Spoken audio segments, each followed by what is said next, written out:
It was supposed to be a regular Tuesday evening. My wife and I had settled into our usual routine. The dinner was ready, the TV was on, and we were chatting about the mundane details of our day. I thought things were fine. Maybe not perfect, but fine. And yet, in the midst of this normality, something was about to shift. Something that would alter the course of my life, my emotions, and my understanding of love forever. It happened when I wasn't expecting it, because who expects to find out that the person they trust most in the world is betraying them? I'd been getting home later than usual due to work commitments, and my wife had been acting different. She wasn't the warm, affectionate person she used to be. The spark seemed gone. But I convinced myself that it was just stress, or maybe she was just tired of the routine. You know how it goes, when life becomes predictable, you start to think that the lack of excitement is the problem. But this evening was different. I walked into our living room and heard her voice, faint but unmistakable. She was on the phone in the kitchen, and it didn't sound like a conversation with a friend or family member. There was an intimacy to it. A flirtation. A warmth I hadn't heard in months. My feet froze on the spot.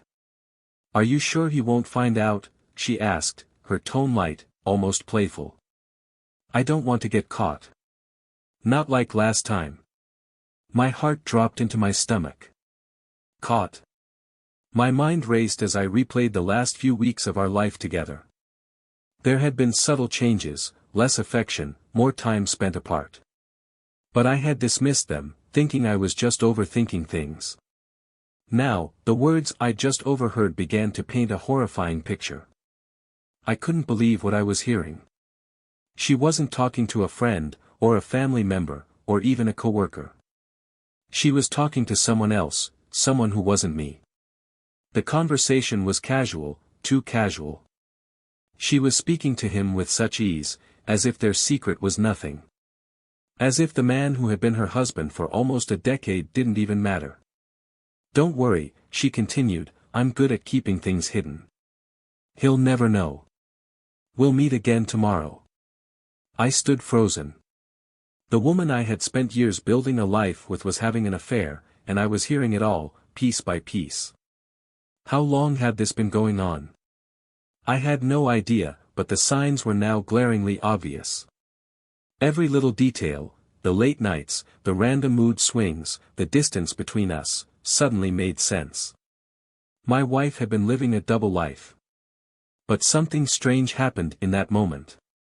Anger wasn't the first emotion to hit me. It wasn't even sadness. It was a deep, overwhelming sense of disbelief, followed by an unexpected calm. It wasn't revenge I was after. It wasn't fury that surged through me. I felt numb. For a brief moment, I realized that I didn't want to destroy her, even though she had shattered my world. I didn't want to yell, to scream, to retaliate. I wasn't going to give in to the rush of emotions that everyone would expect. I just wanted out of this game.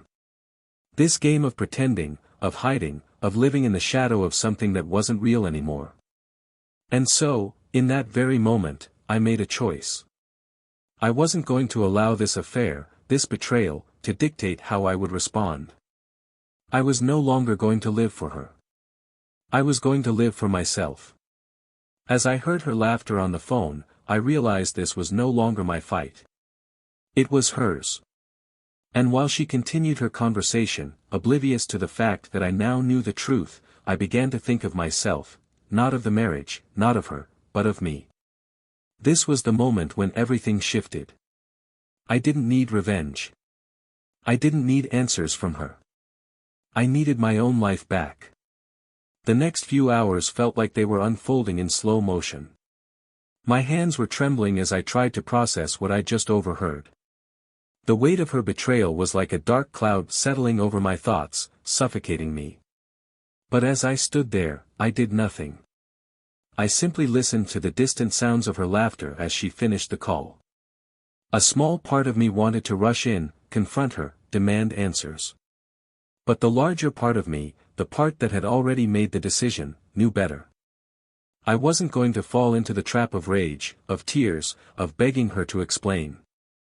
No, I had made up my mind, I wasn't going to let her define my reactions anymore. It felt like a surreal dream. A nightmare, but not in the typical sense. This wasn't some loud, chaotic explosion of emotion. This was quiet. Subdued. The complete unraveling of a life I thought I knew. When she finally came into the living room, she looked at me with that familiar smile, warm, almost loving, but I couldn't bring myself to smile back. The first words that came out of her mouth were casual, as if nothing had happened, as if our marriage was still intact, as if she hadn't just been caught in the midst of a secret she'd been hiding from me. "Hey, honey, how was your day?" she asked, sitting down on the couch beside me. I could hear her trying to mask her nervousness, but I could see through it. Her body language gave it away, shifting her weight from one leg to another, her hand lightly touching her phone on the table, as if she were unsure whether to keep it within reach or move it away from me. I knew she didn't realize that I had overheard everything, and that was what made it even harder. She had no idea that I knew, and for a moment, that gave me an odd sense of control. The anger I felt earlier started to dissolve, replaced by an unsettling calmness. I glanced at her, letting the silence hang in the air. There was a heaviness now, a quiet understanding between us that wasn't there before. I had to admit to myself that I was surprised by my own restraint. There was no screaming, no accusations, no blind rage. I simply nodded at her question, trying my best to keep the mask of normality in place. I knew I had to play my part in this little game just a bit longer, but the truth was, I wasn't playing anymore. Not in the same way. I wasn't the husband she thought I was. I wasn't the man who would let this slide or pretend everything was okay. "Yeah, it was all right." "Long day," I replied nonchalantly, trying to match her tone. I didn't want her to know I knew. Not yet. I needed time.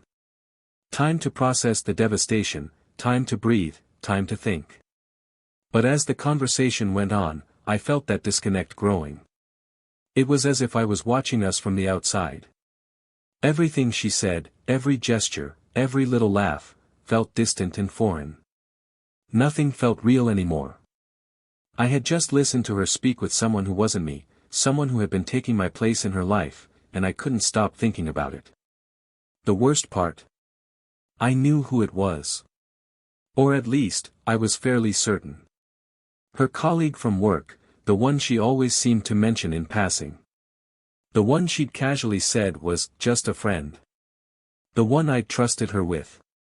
And now, hearing her voice on the phone, hearing her say things like, "I'm good at keeping things hidden," it all clicked. I didn't need to wait for her to confess. I didn't need to corner her, demand the truth, and watch her squirm. I didn't need to play the fool any longer. She'd already revealed everything to me. What good would confrontation do now? What would be the point?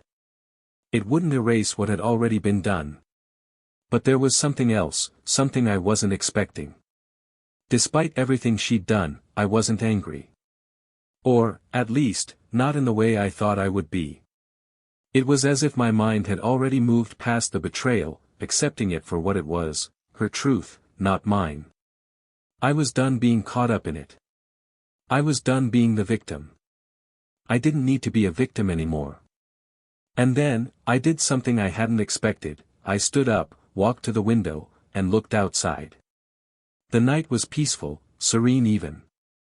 The quiet comforted me, and for the first time in hours, I felt clear-headed.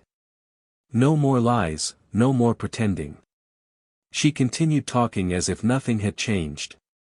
She started telling me about her day at work, about something trivial her boss had said, but my mind was elsewhere. I was beginning to see the world through a new lens, a lens of clarity. My own life had been clouded by her actions for so long, but now. Now I was seeing everything with fresh eyes. At some point, I realized something even deeper. Her affair wasn't just about her. It wasn't just a reflection of her discontent. It was a reflection of me too, of how I had let myself fall into a routine, a comfort zone where I stopped seeing the warning signs, where I stopped caring about myself. The relationship we had built wasn't just her fault. I had allowed her to slip away, to grow distant, and I had let my own self-worth erode in the process. But there was no going back. I couldn't undo the betrayal. I couldn't change the past. What I could change was my future. I think I'm going to head to bed early tonight, I said finally, interrupting her mid-sentence. She stopped talking and looked at me, her expression a mixture of confusion and surprise. Okay, she said slowly. I'll be up in a little while. I didn't respond. I just nodded and made my way to the bedroom, the cool weight of reality hanging over me like a shadow. I wasn't running away from this. I wasn't going to ignore the truth. But for the first time in a long while, I was thinking about what was best for me, not for us, not for her, just for me. As I lay in bed, I replayed everything in my mind. The conversation. The trust one had in her. The false sense of security I had built around our life. But then, I also felt a shift inside me. A sense of peace. This wasn't the end. It was the beginning. I wasn't just living for her anymore. The clock ticked, and the hours passed by. But it was clear to me now, this was no longer just about her betrayal. It was about reclaiming my life, my peace, my happiness. The following days were a blur. The silence between us grew thicker, more unbearable with each passing hour. It was as if we were both walking around in a house full of secrets, and yet neither of us spoke about it. The betrayal hung in the air like an invisible weight, and every word I said to her felt forced, unnatural. I was no longer the man I once was. The man who believed in love, in trust, and in marriage. That man had been taken away, replaced by someone more cautious, more self-aware. It wasn't just about the affair anymore. It was about everything that came with it, the realization that I had been living in a self-imposed prison of denial, that I had been so caught up in the what-ifs of the past that I never took the time to realize the what's of the present. And now, the truth was crashing down on me with brutal clarity. She had made a choice, and that choice had nothing to do with me. But despite everything, the hardest part was yet to come. One evening, after dinner, I decided I couldn't keep pretending. I could no longer live in this constant limbo, avoiding the one thing that had been gnawing at me from the inside. I needed to confront her. I didn't want to, but it felt like it was the only way forward. She had been avoiding me, too, in her own way. I could tell she knew something was off, but she wasn't brave enough to face it yet. She thought she could keep hiding behind her smile, behind her casual, "I'm fine," responses to my questions. But we both knew the truth. And it was time to stop pretending. "Can we talk?" I asked, my voice steady but calm, as I walked into the living room where she was sitting, scrolling through her phone. It was funny, after all this time, I still couldn't figure out how to fully prepare myself for moments like this. For the heart-wrenching conversations where everything changes. Her eyes flickered up at me, startled. I could see the hesitation in her expression, the fear of what might come next. She had been expecting this moment, but that didn't make it any easier to face. "About what?" she asked, her voice too casual for what was about to unfold. It was a defense mechanism. She was trying to keep her composure. Trying to keep the control she thought she still had. But I wasn't playing the game anymore. I was done pretending. "I know about him," I said quietly, my eyes never leaving hers. There was no anger in my tone, just the cold truth. Her face froze for a moment, as if the ground had been pulled from beneath her. She blinked, and I saw the faintest shadow of panic in her eyes. For the first time in what felt like forever, I saw her as a person, not just a wife, not just a betrayer, but a woman facing the consequences of her own choices. "What do you mean?" she asked, trying to play it off, but I saw through it. I saw the cracks in her composure. She was terrified now. "Don't act like you don't know," I replied, my voice more steady than I thought it would be. I overheard you the other night. On the phone. With him. I know everything. The silence that followed felt suffocating. She was searching for something to say, some kind of excuse, some kind of justification, but there was nothing. The truth was out, and it was as raw and undeniable as the air between us. Her eyes dropped to her lap, and I saw her hands tremble slightly. For a split second, she looked vulnerable. A woman caught in the mess she had made, a woman who had been living in denial for far too long. I waited. The seconds dragged on as she gathered herself, but I didn't feel the need to rush her. I didn't need to hear her explanation or her half-hearted apology. I didn't need any of that. I had already made my decision. Why? I finally asked, my voice barely above a whisper. I wasn't angry. I was just exhausted. Why did you do it? She let out a shaky breath, her eyes still glued to the floor. Then, almost as if it was too much to bear, she spoke. I don't know, she said softly, her voice tinged with regret. It just happened. Things weren't the way they used to be. I didn't feel like I was being seen, being loved. Not the way I needed. I wasn't surprised by her answer. I had suspected it all along. The excuses. The justifications.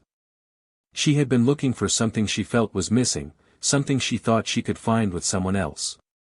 But it wasn't the affair that hurt me the most. It was the realization that she had been so far from me that she felt justified in her actions. That the gap between us had grown so wide that she didn't even think twice about stepping outside our marriage. I took a deep breath, my mind racing, but my heart strangely calm. Is he better than me? I asked, the question slipping out before I could stop it. It wasn't a question born of anger, it was a question born of the need to understand. To hear the truth, no matter how much it hurt. Her eyes snapped up to mine, and for the first time in a long time, I saw something real.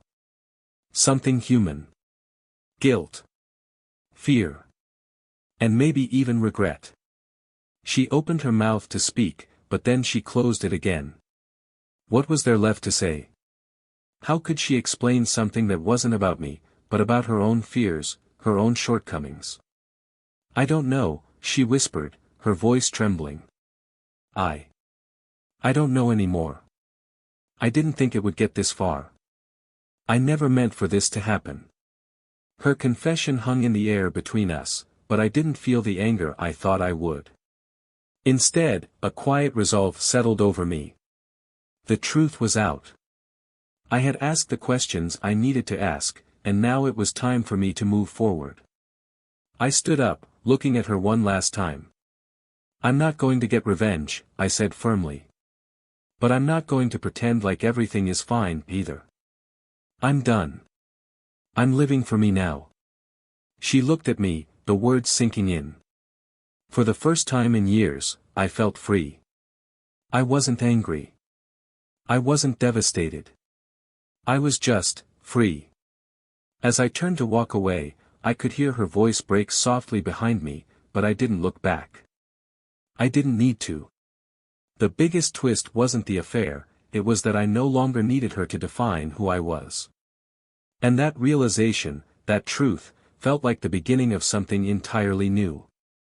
The door clicked shut behind me, and for the first time in what felt like forever, I didn't look back. I walked out of the house, stepping into the cool night air, my mind a blur of conflicting emotions.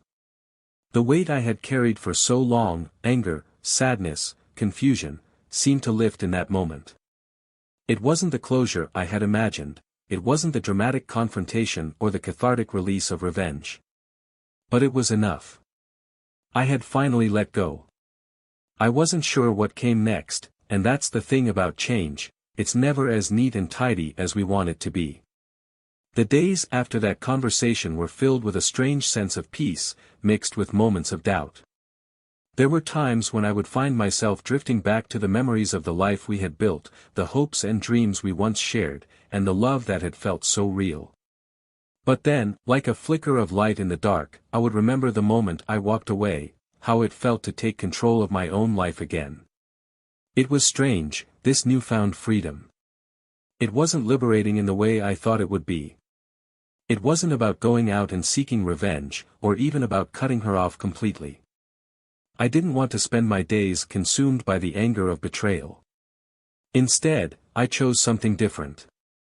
I chose to live for myself. I focused on my career, on reconnecting with old friends I had neglected, on rediscovering hobbies I had put aside for years.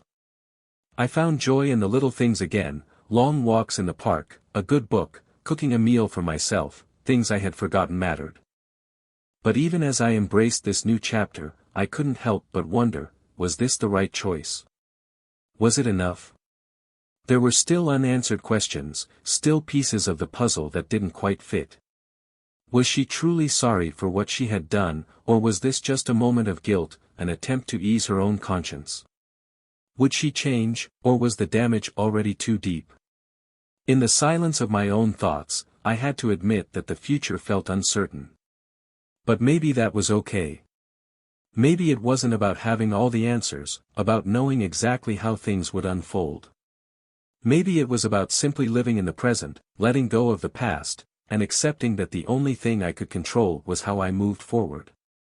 Days turned into weeks, and life started to feel a little less heavy. I began dating again, not because I was trying to replace her, but because I realized I had so much more to give. I wasn't looking for validation or someone to fill the void, I was looking for connection. For something real, something genuine, something that wasn't built on lies or betrayal. I still saw her from time to time, through the occasional text message or a brief conversation. But the tension that once existed between us, that knot in my stomach when I thought of her, it had loosened. There were still moments when I felt the sting of her betrayal, but they didn't consume me like they once did. In those moments, I reminded myself of one simple truth: I was not defined by what she did. I was defined by what I did next. And yet, there was always a part of me that questioned whether this was truly the end. Could we ever truly move on from something like this? Could we ever rebuild the trust that had been shattered? Or was this the closing of a chapter, the end of a story that had already been written? The questions lingered, unanswered, but I learned to live with them. Not because I had given up on finding answers, but because I realized that sometimes, the biggest answers come from accepting that we don't always have control over how things turn out. I chose not to have the last word, not to make her beg for forgiveness or try to win back my trust. Instead, I chose peace. I chose to find my own way without needing her in it, without needing the closure I thought I would never get. Because, in the end, the most important thing wasn't what she did to me, it was how I handled it. How I took responsibility for my own happiness, and how I chose to move forward. Would I ever trust again? Would I ever love again? Only time would tell. But one thing was certain, I had learned to love myself again, and that was the beginning of something beautiful. The future was uncertain, but it was mine to shape. And for the first time in a long time, that felt like enough. As I walked away from that chapter, I couldn't help but wonder how many people find themselves in situations like mine. The ones who are betrayed, but who don't seek revenge. The ones who, despite everything, decide to let go and live for themselves. How many choose healing over hatred, peace over chaos? I guess that's the real question, isn't it? In the end, it's not about how you start or even how you finish. It's about what you do with the space in between. How you take back control of your own story, no matter how the past might have twisted it.